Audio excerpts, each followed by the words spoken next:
CBS 2 News streams here. CBS News Chicago. Cutting the cord on cable? Stream CBS 2 News live every day on CBS News Chicago.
All right, well, good morning, everyone. Thank you for being here.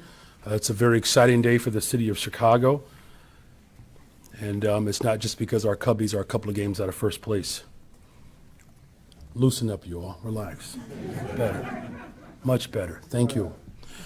Today, a new chapter begins on this incredible journey to build a better, stronger, and safer Chicago.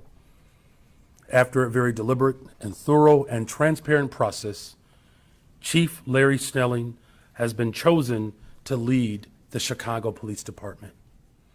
And before I say a few words about Chief Snelling, I want to first express my gratitude and appreciation for the Community Commission for Public Safety and Accountability, led by Commissioner Anthony Driver, which led a very thorough and democratic search for a new police superintendent. Let me also thank every single person who is standing with us today, including senior members of my administration and leaders from the City Council. I believe we have Alderman Chris Taliaferro is with us, Brian Hopkins, and Gary Chico. Did I get that right? Peter Chico, sorry about that. I was looking right at him. Thank you for joining us today. I also want to thank all 54 applicants, especially Chief Barnes and Chief Navalas, both very incredible officers.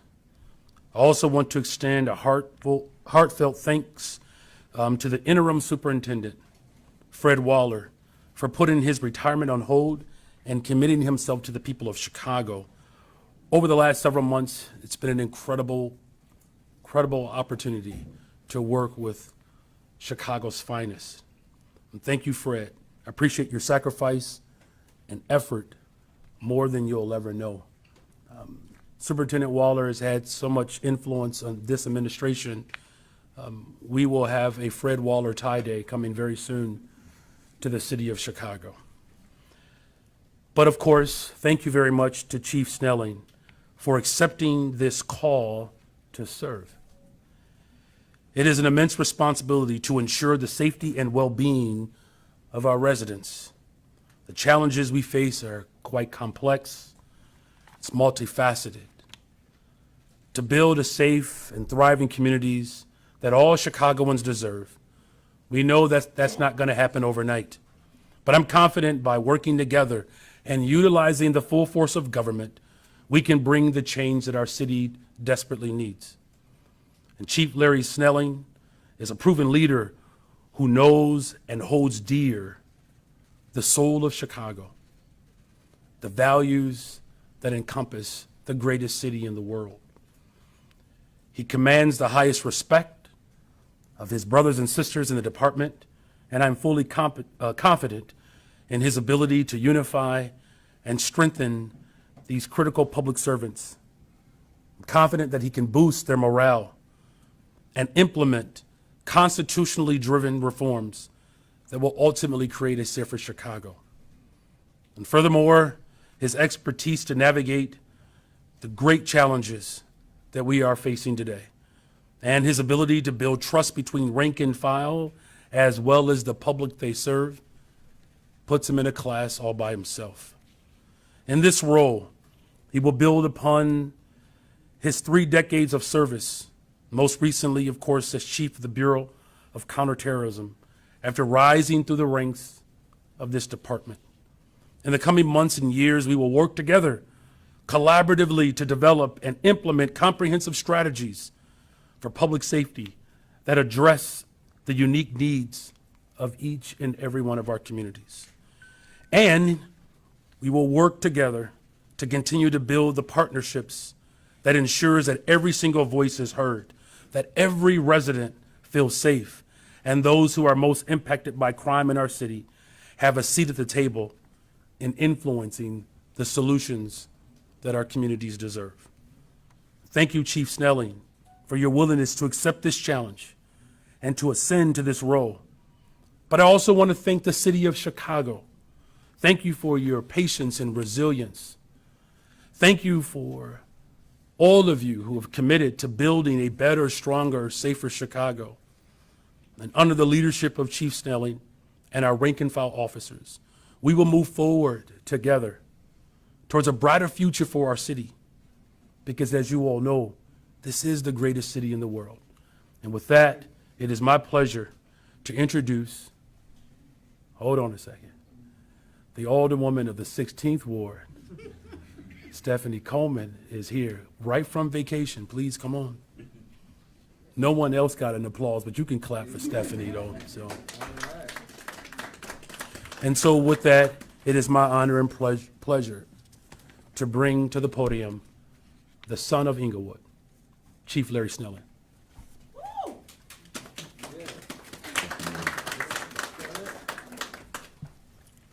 Good morning, everybody. Good morning. Good morning.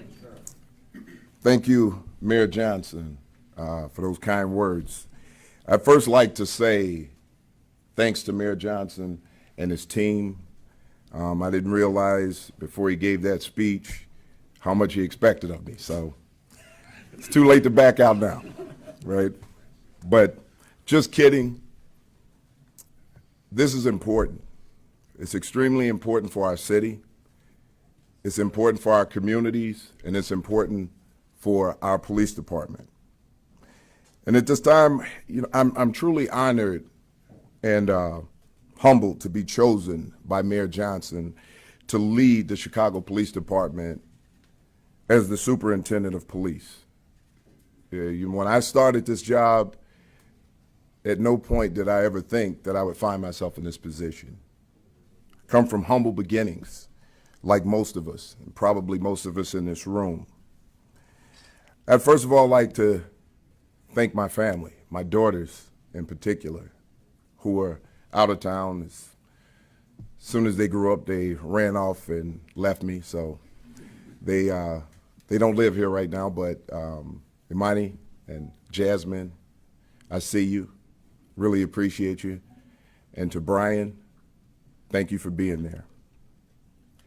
I'd also like to thank the Community Commission for Public Safety and Accountability for the work that they did in the search for the superintendent. And I'd also like to thank Superintendent Fred Waller for the great job that he's doing and bringing back some morale to the department. He was a great shot in the arm for our members and the city. I'd also like to thank and acknowledge the communities and the community members who have stood with us and continue to stand with us as we all work towards strengthening public safety. Lastly, I want to thank each person dedicated to making Chicago stronger, no matter who you are, no matter what you do or where you live. I'm here because of the love, the trust, and the support of all of the people who felt that I should be the superintendent of police. I could not be here without that. This is an extremely important day for the city. For those who grew up like I did, a resident of Inglewood and a student of the Chicago Public Schools, I want you to know the possibilities are limitless. For those who tell you that you can't, And for those who believe that you can't because of where you come from, I'm here to tell you that you can. However, I could not have succeeded without hard work, dedication, and continuous education. At the heart of public safety is compassion, empathy, and problem solving. That's for our community, and that's for our department members as well. And when I mention our department members, I'm not only speaking of our officers. We have a civilian population within our ranks who do a great job every day in supporting us in the jobs that we do. So they definitely need to be acknowledged. The police department and our community members are not two separate institutions because they can't be. We have to work together by listening and learning from each other. I share the mayor's vision of public safety being supported by the full force of government to address root causes of violence to keep our beautiful city safe. And I want to be clear about my belief in the mayor's vision of the full force of government. We cannot do this alone as a police department. Every member of this city has to be a stakeholder. And I'm willing to sit down, have a conversation with any and everybody within this city to work together to resolve some of the issues that we have and make this city as safe as we can possibly make it. To our survivors of violent crime and our victims, I hear you, I see you, and I stand with you. The Chicago Police Department hears you, they see you, and they stand with you.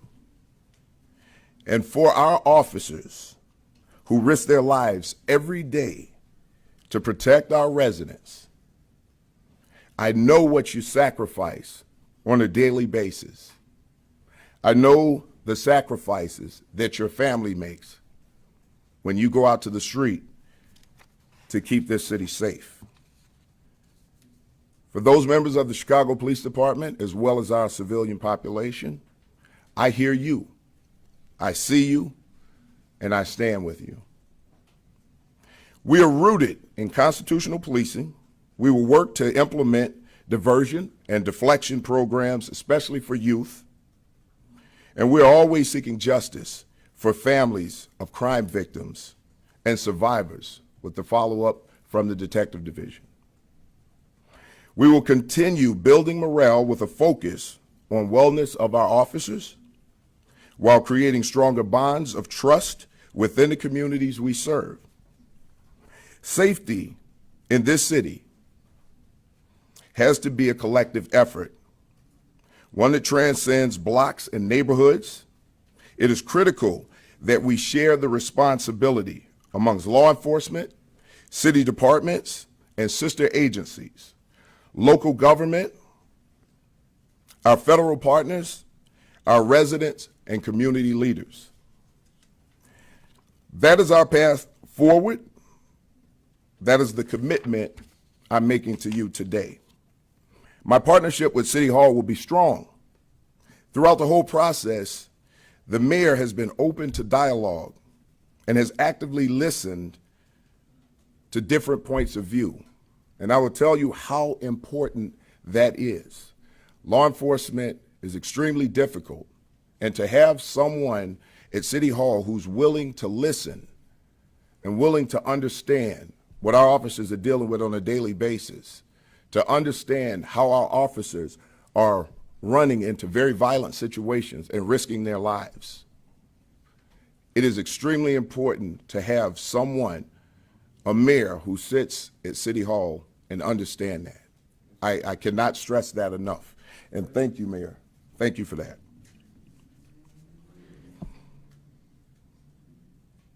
I would not be standing before you had it not been for the opportunities provided to me by someone I'd really like to thank right now, and that's Superintendent Fred Waller. And I know he's interim superintendent, but let me tell you, as I was coming up through the ranks, Superintendent Fred Waller saw some things in me that I probably didn't see in myself. And he pushed me toward those things. Becoming the commander of Inglewood, I like to say I got Fred Waller. What that means is I wasn't told, I wasn't asked, I was just told to go down to City Hall. Told to go to headquarters. And when I went there, I was given an org chart. Said, congratulations, you're going to do a great job as the commander of Inglewood. And I was pretty much in shock. I was in shock because I had not expected that. And though I may have had my doubts at the time, Superintendent Waller, who was then Chief Waller, never doubted me for 1 second. I want to thank Interim Superintendent Fred Waller for coming back, taking time out of his retirement, taking time away from his beautiful family to come here to raise morale within the department, walk amongst our community members and engage in ways that nobody probably really understands unless you follow him around. Just to see him out at Bud Billiken and to see the way the people showed him love, but he showed that love back. This is a mentor of mine. I've watched him. He's done great things. He treats everyone with respect. And that's what we need, especially in these times. So I am going to continue to move forward with that. And I will always keep Interim Superintendent Fred Waller in the back of my mind when I'm making decisions. I'd also like to thank his wife, Keisha, for allowing him to come here. We all know she's probably the boss, right? So thank you. Thank you, sir.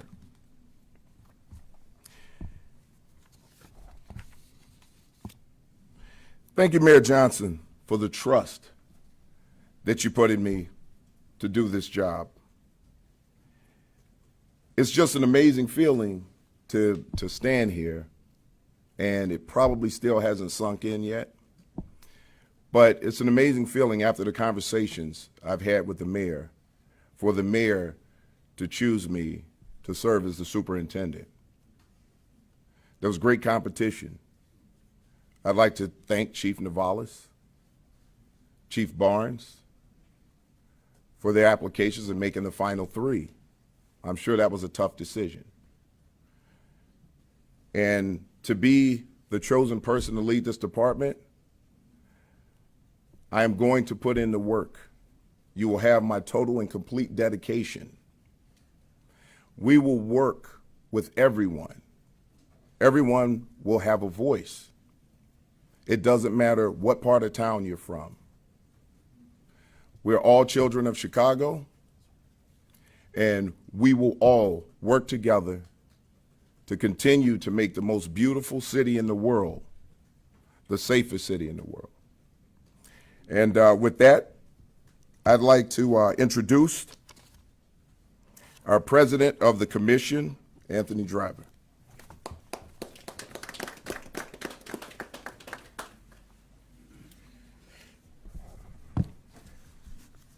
Good morning, everyone. Good morning. My name is Anthony Driver Jr., and I currently have the pleasure of serving as the president of the Community Commission for Public Safety and Accountability. The CCPSA is a new citywide commission that was birthed after 50 years of continuous struggle for civilian oversight. On April 7th, the CCPSA, led by Commissioner Ramel Terry and I, launched a nationwide search for the next superintendent of the Chicago Police Department. We received 54 applications from all across the country, including 11 states and even one other continent. Of the applicants, 6 had experience as police chiefs of major cities, and 8 had experience as mid-sized chiefs. Our process was thorough and exhaustive. we hosted 7 community forums from all across the city that had an average attendance of 200 people per meeting. We put out surveys citywide that garnered over 600 responses, with over 270 coming from CPD rank and file officers. We met with over 75 organizations covering a multitude of sectors, from faith and labor to community and activist groups. We looked under every rock and dotted every I. I say all that to say that the expansiveness of our process is why I am confident that Chief Larry Snelling is the right person for the job. He has demonstrated the kind of leadership that our department and our city needs today. People from all over the city have attested to his leadership abilities and his commitment to the city of Chicago. As a lifelong Southsider, I know that he will make our city proud. I've personally witnessed him in action during the uprisings of 2020. His reputation speaks for itself, as Chicagoans from all walks of life have rallied behind him on his behalf. I'm committed to working with him and his team, as well as Mayor Johnson and his administration, to enhance civilian oversight and push the city of Chicago forward. So what comes next? By ordinance, before the City Council holds a hearing and then votes on Chief Snelling's appointment, the Commission will hold a public hearing that has to take place within 21 days of this announcement. At the meeting, Chief Snelling will answer questions from the Commission and the public. People can come to the meeting and ask questions or post questions and comments on the CCPSA website. We're working to schedule that meeting. Information about the date, time, and location will be posted soon on the Commission's website. Then the City Council will hold a committee hearing for Chief Snelling's appointment, and then it will move on to the full City Council for what I hope is an upvote. If the City Council votes to approve Chief Snelling's appointment, the Commission will then hold a series of 4 public hearings. Those hearings will be an opportunity to learn more about the superintendent's plans, and they'll give people the opportunity to ask questions and share ideas about priorities for the department. There will be at least 1 hearing on the north side and 1 on the west side and 1 on the south. And with that, I'd like to bring back up Mayor Johnson to begin the Q&A. Good afternoon, everyone. Okay, maybe not. Good afternoon, everyone. So we would like to give everyone a chance to ask a question, but we'd ask respectfully if you can keep it just to 1 question. We'll start here in the front with Erin, please. Okay, this is for Chief Snelling. Can he answer? Yes. Okay. Yes. This is still pending City Council approval, but you're the first CPD superintendent to be selected through this new process that includes the CCPSA, but you've seen other superintendents selected through the old process. How do you think this, what do you think about this process, and do you think it, yielded the best results? You're probably kind of biased because you were selected, but do you think the community input was beneficial? I'd like to think that this was the best process ever. However, I will say this. Things are ever evolving and changing. So whatever the challenges are, I'm up for the challenge. So I welcome any process that's going to be astringent in determining if the superintendent is the right person for the job. A question again for Superintendent Snelling, Mac Leaderman with Block Club Chicago. Superintendent Snelling's got a nice ring to it, right? Yeah. My question for you is, there is no question there's kind of an immediate crisis at the police stations currently, and there's been a lot of talk about decompressing, but what is your plan and your timeline for moving migrants out of the police stations and getting people off of sleeping on the floors? So here's what I'll tell you. The mayor is working, and his team, they're working diligently to get housing for the migrants. I don't have a timeline on that right now, but I can guarantee you that as long as those migrants are in our stations, they're going to be treated with respect and dignity like any human being should be. Alice, we'll go to you next. Hi, for the chief, what do you hope your Okay, what's going on here?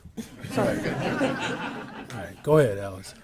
What do you hope your relationship with the media will be like, and particularly, how will you guarantee that your department will prioritize transparency to us and the public? Transparency. Transparency is the key. I will tell you the truth. Sometimes people won't be comfortable, but I can guarantee you it'll be the truth. So that's, moving forward, I think that's the most important thing. The other thing is education. We need to educate not only the media, but the public on what our jobs are as police officers. And I think with a better understanding of what our police officers are doing on a daily basis, more shared information, I think it'll help to build and bridge that gap between the community and police officers. Thank you, Charlie Wojciechowski from Channel 5. Congratulations. And the first question, it's a two-part question, but the first one's easy. What do we call you during this period? Are you the superintendent-select, the incoming superintendent? What do you want to be? He's a chief. He's the Chief Larry Snelling. Chief Larry Snelling. Thank you. Until confirmation, yes. And I appreciate the title. Of the things you have under your control as the superintendent of police that don't require the intervention of the city or other things, what do you consider your priorities to be? You have a department that is a few thousand members down, some would suggest. You have problems with teen uprisings in the downtown areas and in other areas. You do have the migrants, but that is going to require much more city contribution. Can you name your top 3 areas of priority that you'll hit the ground running when you are confirmed? Well, one, I'll have to tell you this, and it may seem a little backwards, but one is officer wellness and training. Here's why that's important. Because that's the commodity that we're putting out into these communities. We need to make sure that we have the best trained and the most well officers and well taken care of officers when we put them out in the community. Because when these officers feel good about themselves, and they feel good about their department, when they feel good about the job that they're doing, they'll feel good and great with the community. So in order for our officers to love someone else, we have to love them. Secondly, violence. We really have to touch on violence. One of the things that I will tell you is that what I believe that we've forgotten everywhere are the victims of crime, the trauma that those victims deal with. We cannot forget about the victims. We have to have a focus on that. And then our community members have to have a stake. We have to bring them to the table.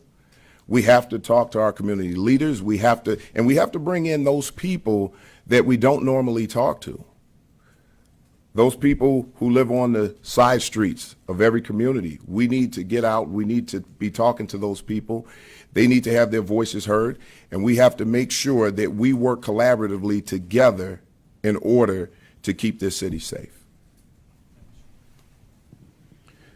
Mayor, since you're feeling a little left out, question for you, if that's all right. So you had these 3 finalists that Anthony Driver talked about. He thought they were all good. In your conversations with Chief Snelling, did he have to sell himself on you, or did he just stand out head and shoulders above the other 2 candidates? Well, thank you for the question. And I never feel left out. I'm raising 3 children on the west side of Chicago. I have plenty of activity to do well beyond my business day, if you will. Look, again, Chief Navalas and Chief Barnes, incredible human beings and leaders. Quite frankly, their brilliance was on full display. Chief Snelling has a story that really imbibes and captures the essence of where we're going as a city. His collaborative nature is a testament to not just his maturation, but the community that raised him. Whether you're being raised in Inglewood or Austin or Roseland or Lincoln Park, or Morgan Park, wherever you are in the city of Chicago, Chief Snelling has a story that reflects the hopes and aspirations of the people of Chicago. He's just a rare individual. And to the gentleman's first question, your question, sir, that the police department is not a separate entity. It's just not. Now, I know that's the customary frame that we have come to accept, but things are changing, and you heard that from Chief Snelling. That's why he's so impressive. He's quoting Tupac, right? That things change, right? He said, that's just the way it is. Thank you. Mariano Gillis with Univision Chicago. Chief, speaking of change, what do you think the role of the Chicago Police Department should be in crime prevention? We know the philosophy has changed a little bit since the arrival of Mayor Johnson, but some people still expect the police department to solve every problem in the neighborhood. So what role do you see the Chicago Police Department has in crime prevention? Well, that's an excellent point, and this gets back to the mayor's focus on everyone having a part, right? The full force of government. The Chicago Police Department, we've accepted the responsibility of just about everything. You know, even the migrant situation, the migrant crisis right now. And the men and women of this department have done a great job, especially fighting crime, even being short-handed. These officers are still out there working. It might not appear that way to someone who's a victim of a crime, but I can guarantee you our officers are out there working. However, to Mayor Johnson's point, when we get everyone else involved, that takes some of the non-emergency responsibilities away from our officers so that they can focus more on those violent crimes. But at the same time, in order to get to the root of those violent crimes, we need to build these community relationships. This will allow us to get more information. Lastly, we will use technology. We have great technology within the Chicago Police Department that we're still building on. We did a presentation for the mayor, and he found it very impressive, and I'm pretty sure that's the focus of the mayor also. So we will be using technology to solve some of these crimes, and in crime prevention. The key to everything is trying to be proactive to prevent these crimes from happening so that we don't have to investigate violent crimes later. So that will be our focus. Let's come back this way. The gentleman next to Alice, sorry. Good afternoon, Chief. Sam Charles from the Tribune. Congratulations. Thank you. When interim superintendent Charlie Beck was here, he opted to end the merit promotion system, which Superintendent David Brown subsequently brought back. Now, the department is still struggling with one aspect of the consent decree, especially the number of officers assigned to a sergeant should be 10. It's routinely higher still. So my question for you, what's the future of merit promotions like under your leadership? The future of merit promotions, right now, merit promotions will stay. There'll be a more stringent process. To be totally honest, I would like to see the entire promotional process changed to take merit into account for a promotion and not just a test. This will give everybody a great opportunity at being promoted. We have to make sure that when we make promotions, we have the right people in the right places. Of course, we're looking for diversity, but to insist that a merit promotion is just about diversity is problematic, because the word merit means something completely different than diversity. The diversity will come in picking the most diverse and well-trained police officers, sergeants, lieutenants possible in order to legitimize the process. Hi, Heather Sharon, WTTW. Don't go anywhere. All right. You spent a good deal of your career at the Training Academy. A 2017 Department of Justice investigation found that officers routinely graduated from the Training Academy unprepared to lawfully and constitutionally police Chicago. If people look at your record at the Training Academy and that finding by the Department of Justice, what would you say to their concerns about you being able to fully implement the consent decree that, of course, requires lawful and constitutional policing? The purpose of the consent decree especially as it relates to training, is extremely important. One of the things that I don't want to do is force training to meet compliance. When we do that, we lose the quality in that training. Officers want good training, and when they get it, they want more of it. However, if we're just looking to get officers through 40 hours of training, then what we're doing is we're putting officers through training, but we're not training officers. My focus is to make sure that these officers get the best possible training that they can have so that they can police constitutionally. They'll be tested, and they'll be pushed to their limits. We can't just simply believe that the consent decree, without true enforcement of it, is going to change the department. In order to change this department and produce the best possible officers that we can put out there, our training has to be robust, and it has to work for our officers. Chief Snelling, Brandon Pope from WCIU and Block Club Chicago is on the block. A question about community policing. It's become a bit of a buzzword when we talk about, anything when it comes to policing and communities and trust issues within communities of color especially. Mayor Johnson, you can have a crack at this one too if you want to. What does community policing actually look like in 2023 realistically? Just beyond buzzwords, what does that look like and how do you implement that with your strategy? Every officer is going to be a community police officer. We're not looking at a centralized effort for community policing. So when we talk about community policing, every officer is in the community. So we want our officers to communicate, to build trust, to build relationships with the community, not just a group of officers that we call community policing officers. Every officer will be a community police officer. And thank you for that question. It's a brilliant question, and it's something that I've actually taken umbrage with because in order to make sure that we have strong communities, we have to have full force of government. So community policing is the layered approach that I've continuously expressed. And Deputy Mayor Garen Gatewood is here, speaks to it. And when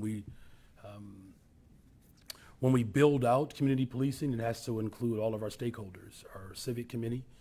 We have business leaders who have provided some context as well as some operational ideas to how we have stronger communities. So we have police officers that are baseball coaches, Sunday school teachers, business owners. I mean, there's a collection of brilliance that exists in this city, and it's why we don't have to rely just simply on law enforcement, because we have so much to offer as a city. So thank you for that question. Appreciate it. Hi, Megan Hickey from CBS Chicago. Congratulations. You mentioned technology already. This question's actually for you and for Mayor Johnson. Mayor Johnson, I know you campaigned on a promise to end the use of ShotSpotter. Chief Snelling was actually in charge of defending that technology at a city council meeting in November of 2021. It was following that Office of Inspector General report, which was found some issues with the use of the technology and some of the outcomes. So I guess what does this pick mean potentially for the future of that technology within CPD? Well, what it means is, thank you for the question, is that we're committed to collaborating and listening to one another. There's a level of expertise that Chief Snelling brings to the forefront, and his expertise is valued. And there are some dynamics within community safety that we have to be thoughtful about as we talk about building a better, stronger, safer Chicago. Look, community policing and making sure that we have the route approach requires us to also work with the district council members as well. And so when we discuss our collaborative spirit, that technology is also a part of that. And so I'm looking forward to having that conversation with Chief Snelling in the coming days. Sure, we're going to have that conversation in the future, right? Yeah, So, we're committed back to here. collaborating. Thank you. Chief Snelling, just wanted to hear a little more from you. How important is community violence intervention? And by that I mean mostly former gang members, a lot of them people who've served prison time out in the community, employed generally by nonprofits with a lot of city and state funding. How important is that sort of violence intervention in stemming all this, these homicides and shootings? And then I wanted to just hear, do we need more? Do we need more of it, or maybe not so much? Here's what I can tell you. I've worked with outreach as a commander of Inglewood and also as the deputy chief of Area 2. Some of the most violent neighborhoods and beats in the city. And I've seen outreach and some violence interrupters do some great work. However, every program that we have, there are going to be flaws. There are flaws everywhere. It doesn't matter what job you work. Can it be improved upon? Absolutely. We have those members who work with us in trying to prevent retaliation. And I can tell you, working with them when I was in Area 2, the year of 2021, we were able to reduce shootings by 40% by getting people in the right places. Now, that doesn't mean that everyone there is going to do the same job. Some are better than others. The idea, though, is to bring everyone to the table, from these groups, have a conversation with them, and talk about what's expected and how we're going to move forward in preventing the violence.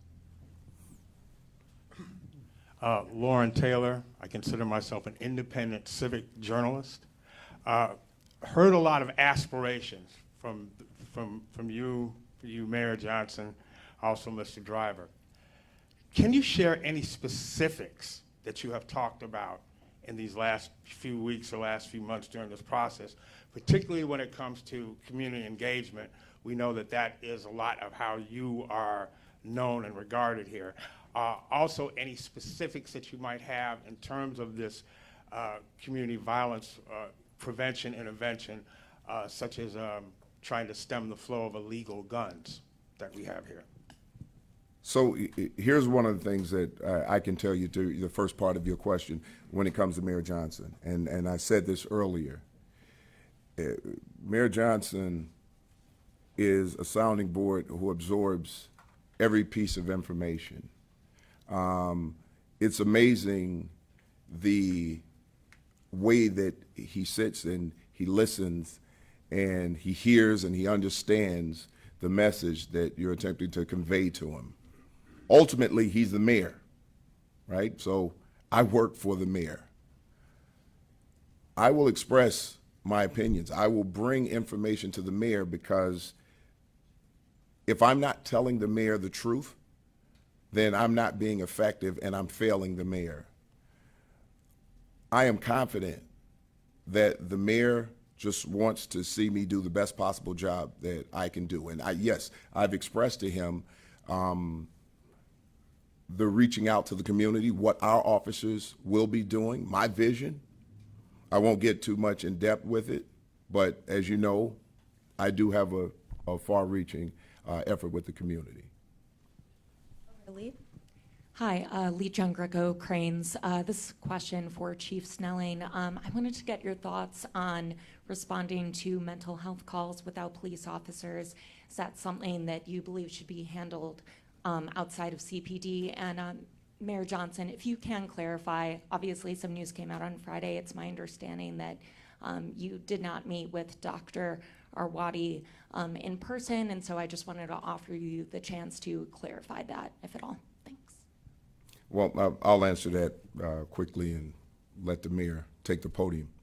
When it comes to mental health calls, it depends on what that call is. If it's a mental health call and we know that there's no possibility of violence, which there always is, but serious violence or information that we gather before we get to that call. I can tell you this right now, our SWAT team, the best de-escalation team in the country, I believe, that when we have information and going to calls of people who are in crisis, they take their time, they stand back, and they work toward resolving that issue with no force or the least amount of force possible. And they've been very effective. That's something that I would like to push out across the board. However, if we have mental health calls that can be handled by someone outside of the Chicago Police Department, that would really be helpful to the Chicago Police Department. And I'll let the mayor step up. Yes, we've had the opportunity over the course of these last several weeks to fully assess and examine the effectiveness of all of our sister agencies and our departments. And I have a quite competent team that has done just that, and we will continue to do that before any recommendations are brought to me and when a final decision is made. Thank you. Marianne? Mayor, on that note about Dr. Arwady, could you clarify, did you meet with her in person? That is the understanding that you did not. You often talk about collaboration and cooperation. That doesn't seem very collaborative, and folks are seeing that as unprofessional way of letting someone go who had a very big job during COVID, and many do perceive her as a lifesaver. Yeah, COVID was a very difficult time for the entire country, and it was a very hard job for everyone. And whether you were a business owner or whether you were, a child care provider, it was difficult for all of us, and it created a great deal of stress. And what I've committed myself to do is to making sure that we have, again, a very collaborative approach of how we assess all of our sister agencies and our departments, and we have done just that. And so decisions that will be made ultimately by me, I get full vetted. We have a full vetted process that gives me the ability to be able to make a decision moving forward. Follow up with, did the CTU, was this payback from the CTU leadership because Dr. Arwady wanted schools to open during COVID? Every single administration has to be prepared for transition. And my administration is no different in that regard. Transition is difficult for everyone, but as already been articulated, I don't know how many times you're allowed to quote Tupac in a press conference, but you can't always go by the things that you hear, right? Real eyes, right? Realize and real lies. That's also Tupac Shakur. Next question, the gentleman in the hat. Brandon Eisen with WBBM News Radio. This one's for you, Mr. Mayor, and this is kind of a softball one, but I'd like some clarification. It sounds like this process of getting ultimate approval for Chief Snelling as the new superintendent might be kind of a lengthy process. Are you going to eat up the rest of interim superintendent Fred Waller's summer and keep him around until that's all finished with? Well, the Superintendent Waller has been articulated as really just been an incredible partner throughout this transition. These last 14 weeks, I'm not in this position without the effective leadership of Superintendent Waller. What I'm committed to is what I've always been committed to, and that's democracy.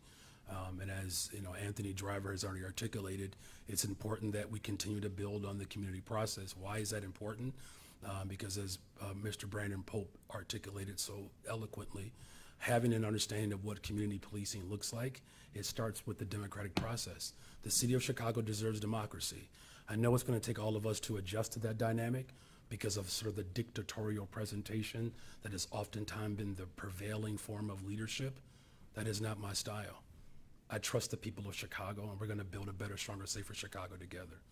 I think that actually was a breaking ball, not a softball question. It had a little bit of a split to it. Last question, the gentleman in the back. Go right ahead, he's fine. And it's not because he's wearing a Cubs hat. I knew you'd pick that out, but just to clarify, is the interim superintendent going to remain in place? Oh yeah, he's this still entire here until process? this entire process is complete. All right, thank you very much. Fred, you still here, right? He's still here. Good afternoon. Mandy Muhammad, What's Pro going Media. on, Brother This Muhammad? question is actually for the chief, if you don't mind. I don't mind at all, Brother Yes, sir. Muhammad. Just to follow up, I think you may have touched on it earlier. I know the young lady mentioned about mental health as far as call-outs for people suffering from mental health. But what about the officers? Do you have a plan, things that you have thought about as far as mental health of the officers. It's been an uptick in suicides, not only here in Chicago, but around the country as well. And so you all are human, even though we do expect a lot from you. So what are your thoughts and what are your plans as far as mental health and the safety of the officers themselves? You're absolutely correct, and this is what I was talking about earlier, is that making sure that our officers are well. One of the things that we have to take into consideration, that I think a lot of times people believe that officers are made on a conveyor belt and they're robots. They're human beings. They have family members. They have sick family members. They have elderly parents and grandparents. I talk to them and I hear it all the time. Sometimes they just want to spend time with their family members. And when they have canceled days off and things of that nature, when they're out here trying to protect the city, a lot of that time is taken away from their family members. The other thing is, officers see things on a daily basis that other people do not see and are unaware of. That it's a terrible thing to see people shot and to see death and to go to these scenes. Worst of it all, children shot, murdered. Our officers see this every single day. So we have to evaluate and reevaluate our officers' mental health. We have to be cognizant of what we're doing to these officers when we're canceling days off. We have to give them notice if that happens, because obviously there are going to be times when it happens. So we have to respect the officers' positions with their families. We have to be concerned about those officers, because once again, those officers are going into the community. And I'll tell you this, the things that are said to these officers now, the disrespect, that's huge for our officers. How do they get over that? So we have to make sure that we're providing them with everything that we can provide them with, so that they're well and they can get over the hump of not being respected most times or seeing death. Our officers are resilient, but we have to give them more to continue to be resilient.